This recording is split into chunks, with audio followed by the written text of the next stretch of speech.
All right, everybody, welcome to Toolbox. We're on webisode number 3, which is covering the mindfulness what skills. If you're joining us for the first time, welcome. If you're joining us for another time, welcome. If you're watching the recording, welcome. We welcome everybody who's hanging out with us today. So yeah, let's get this ball rolling. All right, so this presentation or web series is put on by Youth Eastside Services in the Lake Washington School District. So Youth Eastside Services is a community mental health organization that provides treatment, resources, all the things for youth and children ages birth to 22 and families in their East King County. So we serve Bellevue, Sammamish, Kirkland, Redmond, a little bit of Issaquah, but not too much. In the local area. We provide a whole bunch of things, which is the next slide. So youth and family mental health counseling, substance use disorder and co-occurring counseling, as well as community education and prevention programming. Kaylin and myself, when we introduce ourselves, that's where we primarily focus and hang out is the community education and prevention, which is why we are here with you today. We both work in the Lake Washington School District. If you would like to reach out to Youth Eastside Services, you can do so a variety of ways. We are currently offering virtual and in-person appointments. You can either schedule that by giving a call or going to the website. You can also follow us on social media at all the various platforms of your choosing. And as always, if you don't want to reach out to us specifically or you are in need of services right away, you can call the King County Crisis Line 24/7. The number is listed on the screen. Also, if it is not an emergency or you would like to text, you can text the crisis line. You can also access TeenLink, which is a chat service that's available online, or you can call the hotline as well from 6 to 10 p.m. It's staffed by teens for teens. So that's another really great resource. This web series that we're doing is just meant to be educational. It is not necessarily meant to be therapeutic. We do cover therapeutic content, but it is not a replacement for therapy in any way, shape, or form. So if you are in need of support and extra services, reach out to us at Youth Eastside Services, or feel free to reach out to the King County Crisis Line. So we are, I guess, Delaney Not Nearest. I'm the school-based behavioral health coordinator. I kind of cover and work with the folks in the Lake Washington Middle Schools. My name is Kaylin. I also work with the Lake Washington Middle Schools. I'm a behavioral health support specialist, licensed mental health counselor associate, and substance use disorder professional trainee. The material that we pull this web series from comes from these two published resources, the DBT in Schools manual, as well as the DBT training manual. Kaylin and I are both foundationally DBT trained, and Youth Eastside Services is a DBT informed agency. Everything that we pull comes from these two resources. So if you want either more, feel free to check those out. That is directly what we're using. We're giving credit where credit is due, but check those out for more. All right, so in our week 3 of our 16-week series, today we're going to review a little bit of mindfulness, the thing that we've been talking about for the last couple of weeks. Today's skill, which is what mindfulness skills, observing practice, which means we're gonna go ahead and try some of the skills that we're talking about, and that's a little bit of a spoiler already, because the first what skill is to observe.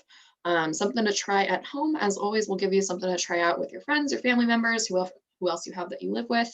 And as well, we're going to host a Q&A where if you have any questions from previous weeks or just this week, feel free to come to us for those. And as a note, all the documents you need are going to be in the chat. We have our slides available to you, as well as a handout that is helpful to follow along so that you can take notes on it, just so we have an idea of our idea of what we'd like you to take away with it to help you kind of focus and keep engaged with us. Absolutely. And just to reference, now that we're going forward, we're going to take a look at what our toolbox has each week. So we have thinking dialectically, wise mind, and this week we'll be going through observe, describe, and participate as the next 3 skills to add to our toolbox. So just to review really quickly, what is mindfulness? Really what it comes down to is building awareness, being present in your life in any given moment, not being judgmental of yourself, your thoughts, other people, and focusing your mind or putting your mind where you want it to be. So that balance between awareness and an opened mind versus focused mind, and being in control of your mind and your emotions and feeling like you can have power over that rather than being controlled by your thoughts and emotions, and not really having that power. So How does mindfulness help? Again, it gives you more choices and control over your behavior. When you flex between that open awareness mind and a controlled mind, it reduces your emotional suffering and can increase your pleasure as well by building your awareness of those positive things that are happening, and giving you more control over navigating maybe those negative parts. It helps you make important decisions. It can help focus your attention to make you more effective and productive in your life with the things that you need to get done. It can increase your compassion for yourself and for others, both very important things. And it can also lessen your pain, tension, stress, and improve your physical health overall.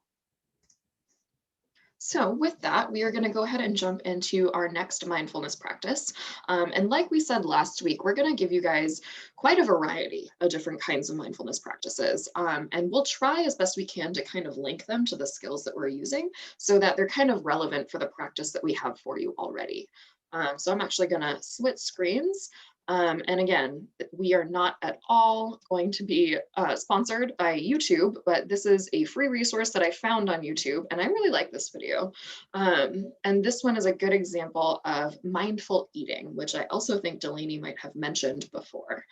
So if any of you guys out there have snacks that you can grab, if you're at home, I might, especially if you're watching this recorded, I might pause right here, go and grab a quick snack, maybe something that you can hold in the palm of your hand, not something super huge or massive, and come on back and listen to the script with us. I'm gonna make sure I'm sharing sound too, because that would definitely help. There we go. Okay, so we're going to do chocolate meditation, and everyone needs to grab a piece of chocolate. This is an eating meditation that you can actually do with just about anything. So I want you to go ahead and take the chocolate and put it in your non-dominant hand. Take a moment to look at the chocolate, and I want you to just spend a moment looking as if you've never seen anything like it in your life before. Try to let your mind become very curious. If you see letters on the wrapper, try to imagine that they're just shapes. They have no specific meaning associated with language. Notice the colors on the wrapper and how the light reflects off of them. Move it from one hand to another if you'd like to see if it just feels different. In one hand or the other. You can move it towards your nose and see if you notice any scent. Now in a moment, I'm going to have you unwrap the chocolate, and I want you to just notice the sound in the room as you do. Unwrap your chocolate now.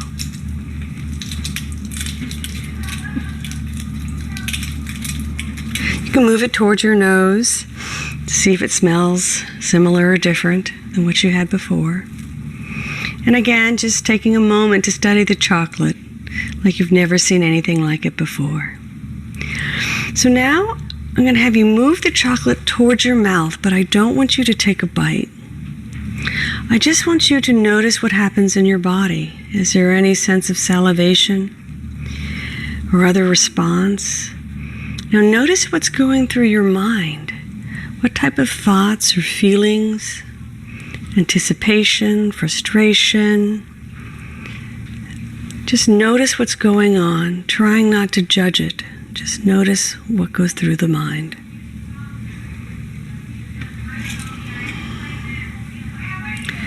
Now you can go ahead and take a very small bite and try to let it linger on your tongue.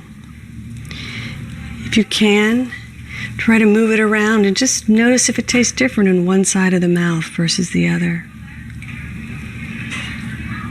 When you're ready, go ahead and try to just swallow a little bit. Again, just noticing the taste in your mouth, the texture.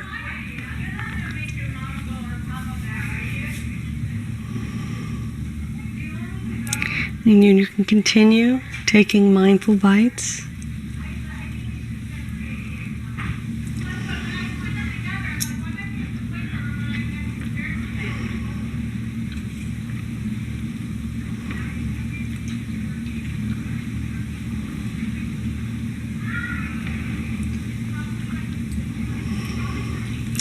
And if you notice any chocolate melting on your hand, just notice what that feels like.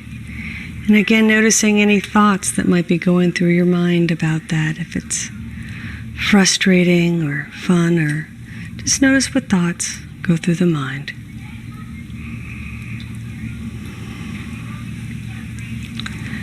And when you're done, you can continue eating your chocolate like a normal person.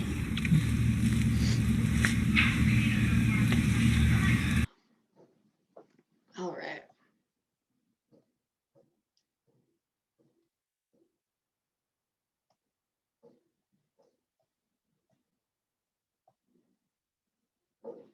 Ooh, just go forward.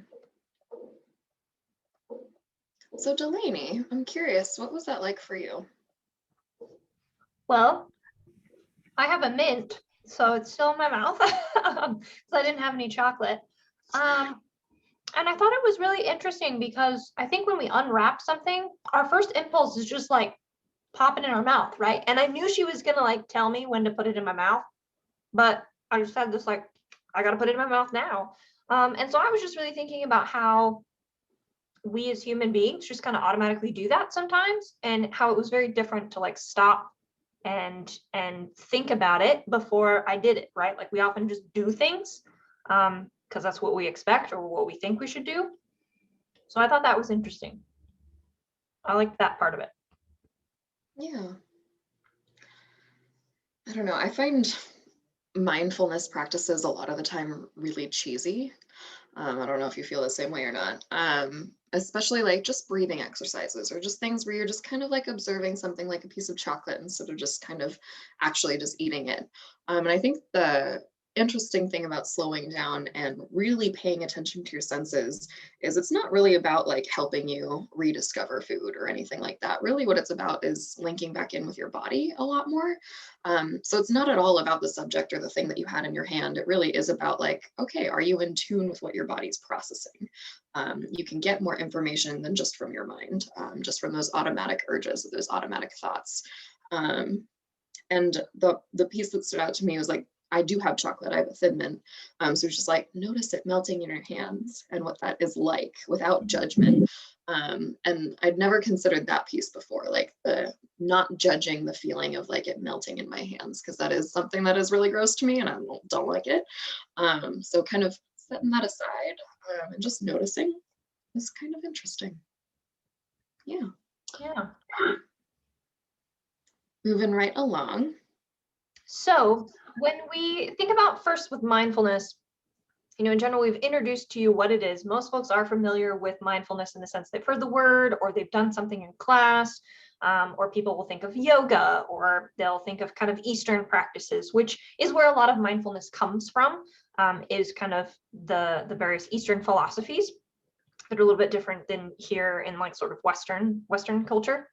But the what skills kind of fall into, there's 3 what skills, but in skills of mindfulness in general, there are 2 sort of types. There's the what and the how. So we're going to go over the how next week, which is like, how do we do all of the what skills? But the what skills are, what is it that we are actually doing? The whole purpose is to kind of slow yourself down in a way and to hone our control and awareness. So the 3 what skills are observe, describe, and participate. And the important thing to note is you can only do one at a time. Is sort of the goal. And also, if you think about it, we as human beings like to think we're multitaskers and we're really good at it. But realistically, if you're doing like 4 things at the same time, you're only really you can only give so much brain power to those 4 things. And that oftentimes actually science has shown we can't do more than one thing at a time. Like we want to think we can, but we really can't.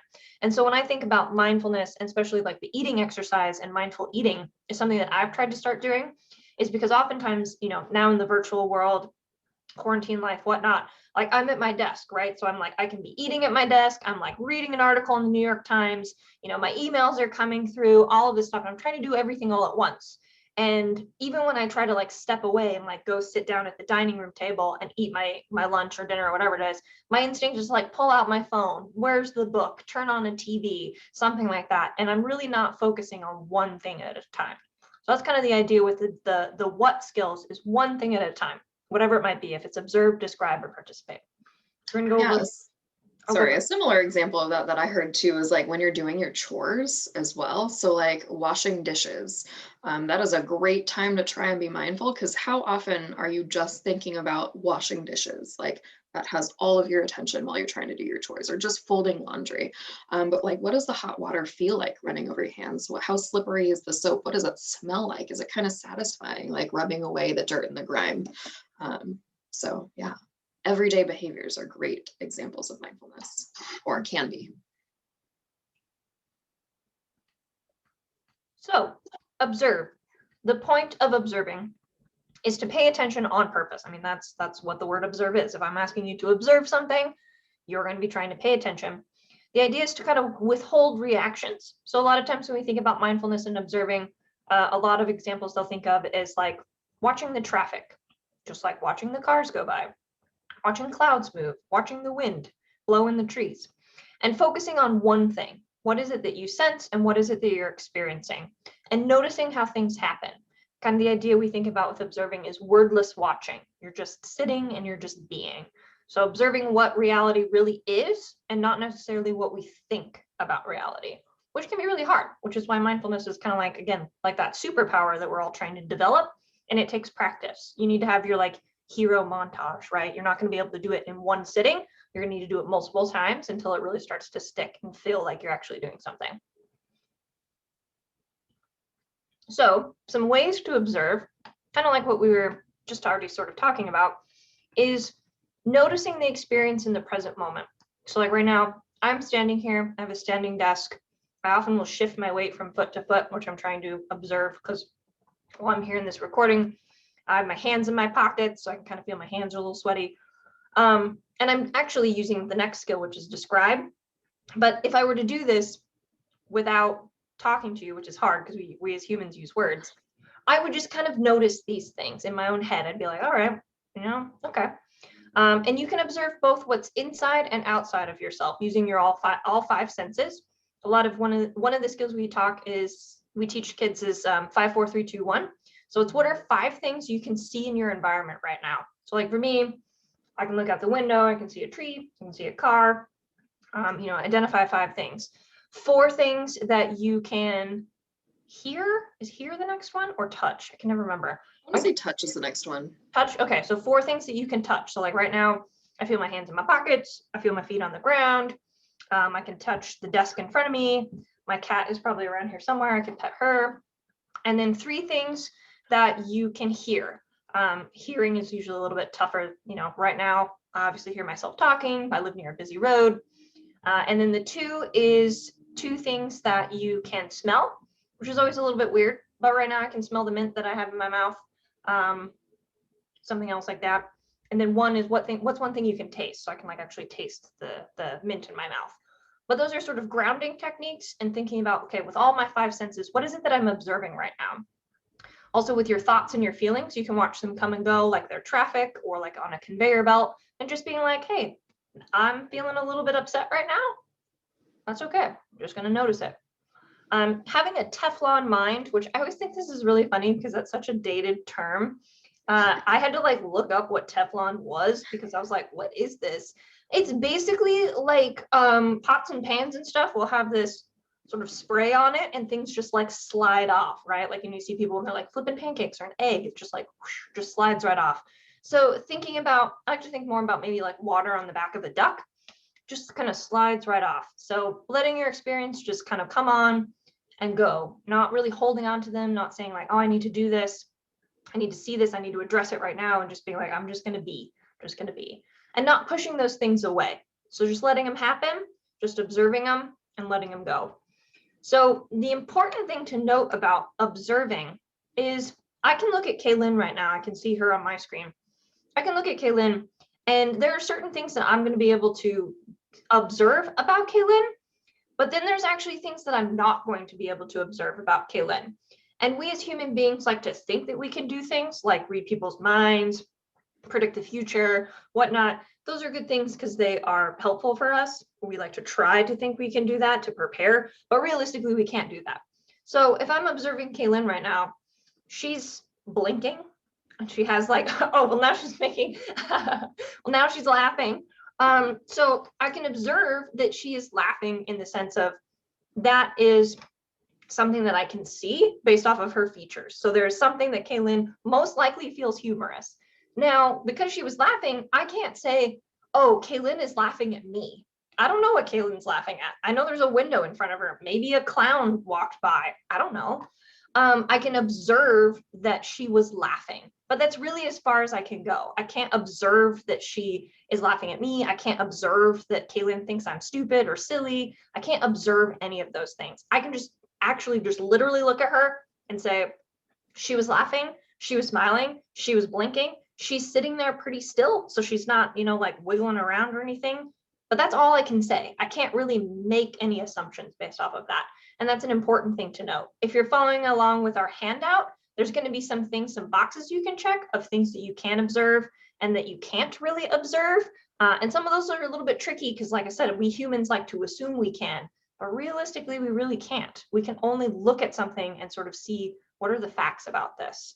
We can make inferences, but those really aren't, we don't really know until we ask or check in with the other person. I don't know if you have any other thoughts about that, Kaylin, since I was watching you laugh, observing you laugh. I think you covered it. Okay. So here's kind of another practice that we can look at of observing what shapes do we see. So Kaylin, what is it that you see right off the bat when you observe this? Pac-Man ×3.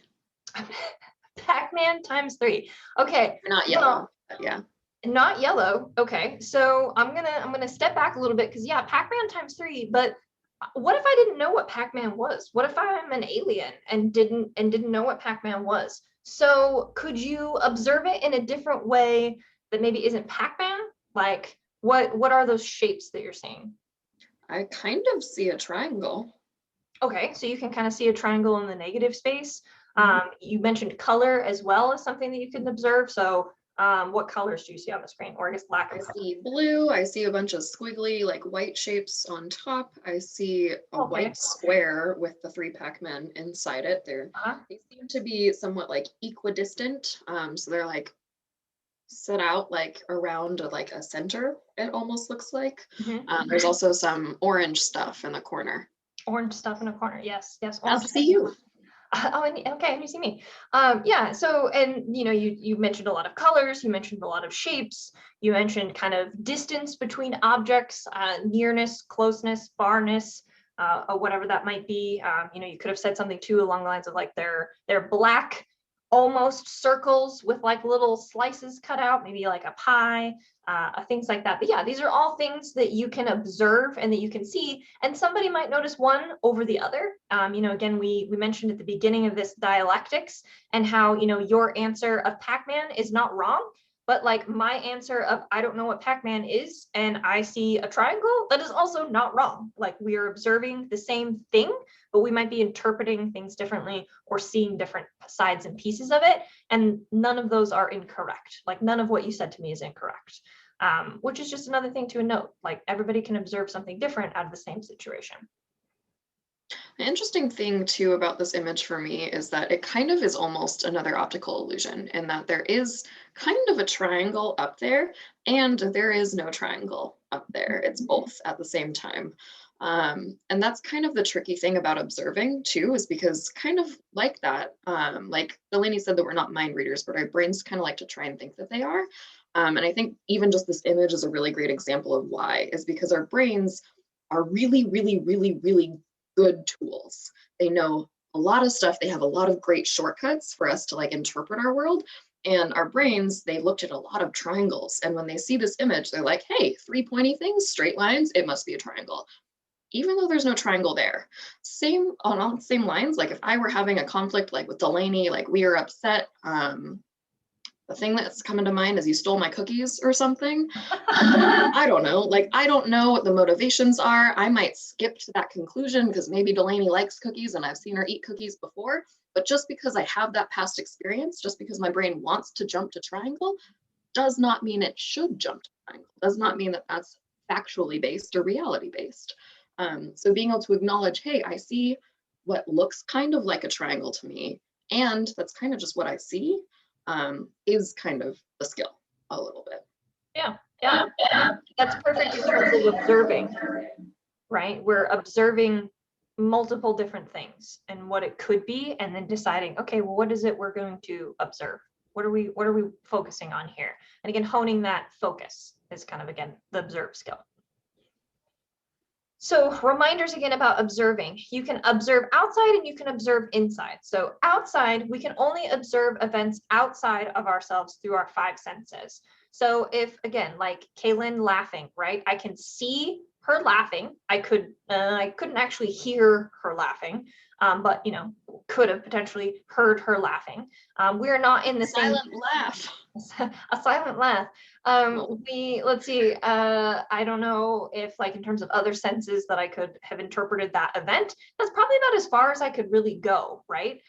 So observing inside, thoughts are only thoughts, not facts. So we're just noticing, not labeling or trying to change anything. So I could notice that Kaylin is laughing. I mean, I could have had the thought of like, oh man, maybe Kaylin is laughing at me, and we're recording this webinar series, and maybe I just said something really dumb.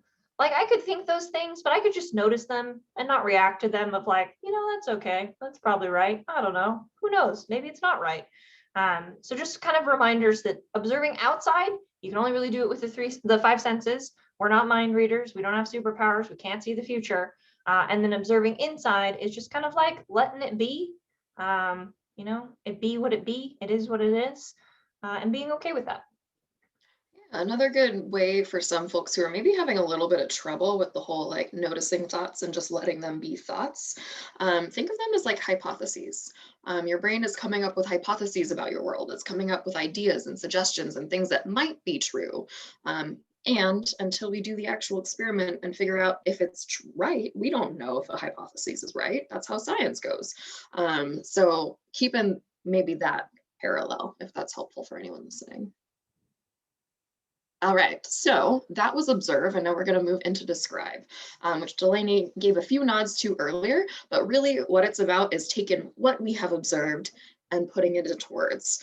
Oh, that's what the first bullet point is. That's like almost verbatim. Cool. Label the sensations that you experience without judgment, and wordful watching. So applying words to the situation that you have observed. So describing how reality is, not what meaning we assign to reality. And that's going to get really, really important. Again, this is kind of a spoiler for next week. Next week, we talk about how to do these skills. So this is a very important skill. This is the thing we want to achieve, is being able to describe things non-judgmentally. And next week, we might have a few more tips on like how to actually achieve that. But things that you want to look for is the ways that you're putting value on stuff and meaning. So thinking about words like nice or kind or special. A lot of those words don't have any one like definition. And so they are kind of judgments in that way. You are putting some sort of value on something that doesn't already inherently have that value. So some ways to describe, labeling what you observe with words. So some examples: I feel sad, my face feels hot, I feel my heart racing, I'm sweating, things like that. And describing only what you observe without interpretation. So sticking to just facts. So kind of like what we were talking about earlier, we can't read minds. We cannot name someone else's emotional experience for them. Instead of that person has an attitude, you can describe that person as they're rolling their eyes, or they're speaking with a loud voice, or they won't look me in the eyes, or they're walking away from me while I'm talking. Things like that would be really good descriptors of what is actually happening in reality. And all of those clues could build together into that person is annoyed, but we don't know that yet. So putting that label on it as if it fits the facts is not quite right. So some reminders about describing is describing what you have observed as explaining to someone else, like someone who is an artist who needs to recreate something based on your description. So a really, really good example of that is like a police, like facial drawer person, sketch artist, facial, I don't know. Yeah. I don't know what for that. But like if you were to go into like try and help someone draw the face of a suspect, and you're like, they had really pretty eyes. what does that mean? Or they had kind eyes. Like I hear that a lot. Someone has kind eyes, but what does that actually mean? An artist would not be able to use that description and actually make a drawing of this person. So we really are just describing the actual observable things about this. And we can only describe what we have observed. We can't describe things that have happened to other people, experiences that happened around the corner, or things that we missed out on. And it really comes down to like, we are using our descriptions based off our actual experience. So I was just thinking about like the weather as an example. So like I can look out the window right now and I can observe and describe several things. But if Kaylin were like, what's the weather where you're like? And I'm like, it's nice. That doesn't give Kaylin any information about what it actually is. And I'm placing, a judgment on it, right? Like I think it's nice. Whereas I could tell Kaylin, I could be like, well, there is not a lot of clouds in the sky. There is sun in the sense that it is bright outside. I see some leaves moving, so it's probably slightly windy. I can't feel it because I'm not out there. I could look up the temperature to see what the temperature is. I could look up the air quality to see that. I could look up the wind speed. I could do all those sciencey things and describe all of those things to Kaylin, and those would all be accurate based off of what I have described. But I can't necessarily say that it's nice because that's my interpretation of it, to kind of differentiate what it means to describe versus, again, like judging, which we'll get into next week. And really what this comes down to is communication. The whole point is being able to give this idea or a description of this experience to someone else so that they can kind of also interact with this thing. So if we're thinking about communication too, like what if my idea of a really nice day is when it's raining, which is kind of true. I'm a true Seattleite. Like I love when it rains. I like being inside, but I like when it's raining outside and I get to stay inside and dry. So that is kind of really nice weather to me. So the other thing is like, if I had been like hearing Delaney say, oh, it's nice outside, and then I show up around Delaney's house and it's like super bright and sunny and 70 degrees, I'd be like, I wore my raincoat. I'm going to be sweating. I was planning to sit inside. Now I have no sunscreen and I'm going to burn. Like, that's not nice for me. So we can't assume what other people are going to label or judge things as either. Our last skill on here is participate. Entering wholly into a new activity, spontaneously becoming one with the activity, throwing yourself completely into that present experience and being fully present in your own life without self-consciousness. So much easier said than done. Again, thinking about judgments. Judgments are not just something that we apply to things outside of ourselves. We are constantly judging ourselves, constantly judging the way that we look, the way that we present ourselves, what we hope other people will like have an impression of us about. We are constantly thinking about the past, we're constantly thinking about the future and how that impacts the present moment. And so often that means we are not just sitting there experiencing reality and letting ourselves be in reality. And oftentimes being that stuck in your own mind really takes away from that experience.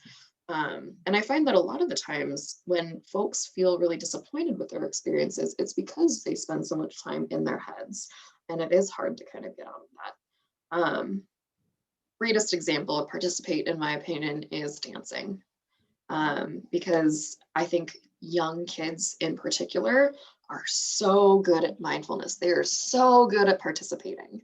And for those of you that might be listening that do have kids or have like little nieces or like have just been around little kids, there's definitely a point in their life where they go from like being totally out there, loving to like be the center of attention, they'll dance their little butt off, to getting just a little bit self-conscious. And cognitively, what is happening around that period is they're becoming aware that other people are looking at them, other people are watching them and evaluating them. And that's when the self-judgment starts too, is we start to guess what other people are judging us. We start to guess what other people are thinking about us. So we really buy into this kind of judgmental culture. And your brain's like that because again, it's kind of that shortcut. It's a way to kind of understand what's going on really, really quickly, and your brains feel like they can be involved more quickly. And what that robs from us is our ability to kind of control that or have some sort of power over that, which is all about what participate is trying to bring back. So forgetting ourselves and becoming what we are doing. Some ways to participate. Throwing yourself into the present moment fully. So dancing, cleaning, taking a test, feeling sad, letting yourself just cry. That is definitely your participate.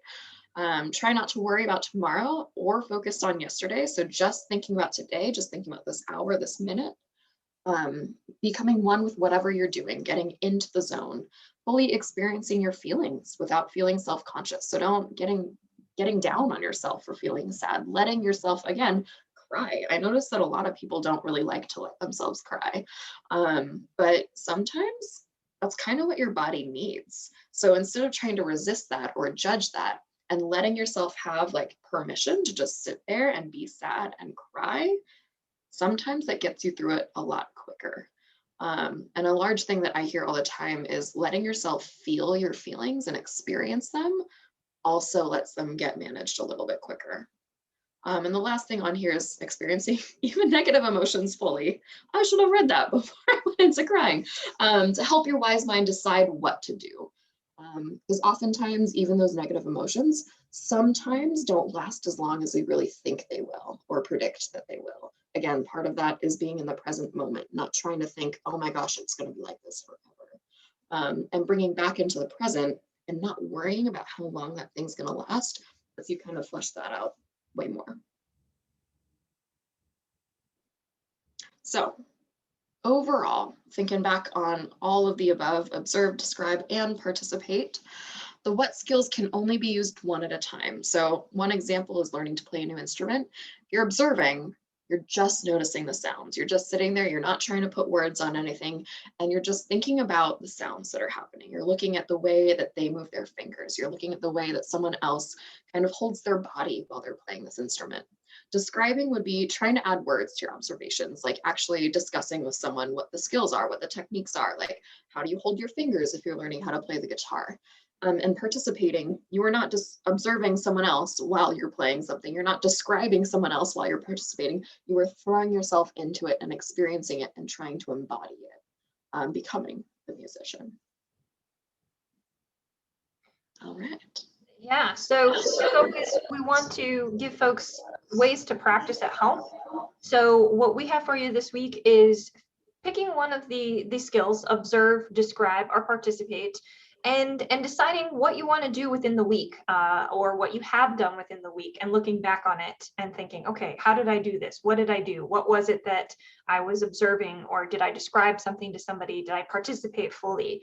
And again, observe and describe, they're kind of pretty interconnected because our brains like to put words to things. But observe, again, is really like the 5 senses and taking it in, and then describe is then putting it out and trying to tell somebody else about it. So picking something that you want to do during the week, one of those things, or looking back on your week and seeing, did you do any of those things? And then kind of going through, how did that skill affect your thoughts, feelings, or behaviors, if it did at all, or if it didn't. Sometimes people find relief in just noticing things and just being present in the moment. It makes things a little less overwhelming, or like Kaylin pointed out, with some emotions, they do ebb and flow, like waves, like the tide. And sometimes if we're just sitting in the anger and we're like, man, I'm really angry, it actually provides some relief of just noticing and accepting, hey, I'm really angry. And then if, throughout your week, you don't find that you're able to do any of these things, we have the question for you of like, what is it that kind of maybe got in your way? Or where is it that maybe you could start doing some of these things? If it is like, I'm just going to mindfully eat my lunch and stare out a window and look at the trees. Or maybe it is, I am going to watch an episode of something and then describe something to somebody else's practice. Or maybe it's, I'm going to participate fully in a D&D session, or playing online video games, or making sure I'm really participating in a meeting at work or school. It could be all of those things. But figure out what is it that maybe you might want to work on that you could do if you aren't able to maybe necessarily do it or give it a shot. Delaney, do you have an example from your week where you either observed, described, or participated? I definitely have an example of how I did not do those things. I think one of the things that I know I really struggle with being in quarantine, or still living and working from home, is just all the amount of distractions that happen. I was in a training this morning, and definitely at one point was like, oh yeah, I'm listening to this training. And then I like opened up a tab and then started reading an article and then had to be like, I'm not paying attention anymore to this training anymore. I'm not participating in this training at all. And so I had to intentionally like redirect and like close everything, only open up the training and like stare at the presenter and be like, okay, I'm participating and like I'm going to read the comments in the chat box and things like that. But it's really tough to start practicing some of these things. I don't know, Kaylin, do you have an example of something you've done in the past week or want to do in the upcoming week? And you actually kind of spoiled it earlier, because I was even thinking like my example of participate was like I played D&T for the first time, which is like a tabletop role-playing game. So I tell myself all the time, again, this is a judgment, I am aware of this, but I'm not a very creative person. Like I find it hard to like do improv on the fly. So role-playing games have always been like somewhat intimidating to me. And I put my phone away. I told myself I wasn't going to think about how I sound or how I come off or what people think about my character or the way that I role play them. And I ended up having a lot of fun, and time passed super, super quickly. And I noticed that, I don't know, I just got way more into it. I was way more excited as it was going. And I feel like if I hadn't kind of let myself go like that, I would have kind of relegated myself to the corner and kind of followed, which is more of my instinct a lot of the time. Nice. So D&D is fun, y'all. It's a great opportunity to participate. Also like dancing, I know DDR is a thing. I know you can learn TikTok dances. Like that is a super easy thing to practice at home. It's something you can do alone in your room. The idea of participate is not necessarily to do it in front of people. You can always practice that on your own at first. And then, bringing that skill, and once you figure out how to maybe fall into that wise mind and fall into that participation, then you can kind of share that with other people or bring that into other skills or bring that into more social settings too. But participation is really helpful on your own or with other people. All right. Yeah, so this is the time we would open it up to questions or comments. I don't know why that echo happens. It always bothers me. But yeah, so we don't currently have anybody that is available to participate with us in this moment in time. If you were watching the recording, great, awesome. You can always catch us next week and give us some questions or your thoughts. You can also feel free to reach out to us when you register for the link. It gives you my email. You can always email me if you would like. If you have anything you want to say, let us know. But otherwise, we will kind of wrap it up. Our closing slides. Yeah, so if you want, as always, you can reach out to us. You can go to the website. You can also find our contact info on the website as well under the school-based team. You can call that number if you'd like to schedule an appointment or an intake or just ask questions of our front office staff. And you can also follow us on social media as well. And then if you need any sort of additional support, you can contact King County Crisis Line on the next slide. Yes. So you can reach out to somebody else. King County Crisis Line is there for you. Teen Link and Crisis Text Line, all awesome, great resources. I cut you off. I got too excited. I know. Thank you for joining us. And if you like our videos, like and subscribe. Join us next week. All the YouTube vlog spiel. Yeah, we'd like to thank our sponsors, which is no one. Yeah. All right.